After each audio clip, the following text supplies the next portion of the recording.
دن کی شروعات ہوئی اللہ کے ذکر اور قرآن کی تلاوت کے ساتھ۔ رمضان کے اس مقدس دنوں میں نماز و قرآن سے جو سکون ملتا ہے وہ لفظوں میں بیان نہیں کیا جا سکتا۔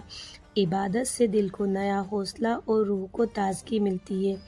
اسی سکون کے ساتھ اب وقت ہو چلا ہے افطاری کا، تیاری کا۔ کچن میں آج گرما گرم آلو کے پکوڑے تل رہی ہوں اور ان کی خوشبو پورے گھر میں مہک رہی ہے۔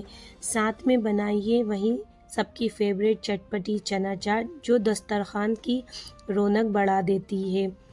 یہ بن چکے ہیں میرے آلو کے پکوڑے اور یہ رہا میرا مختصر سا افطار۔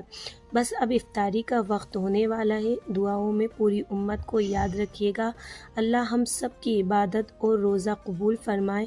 کمنٹس میں آمین ضرور لکھیے گا اور بتائیے کہ آج آپ کی افطاری میں کیا خاص بنا ہے۔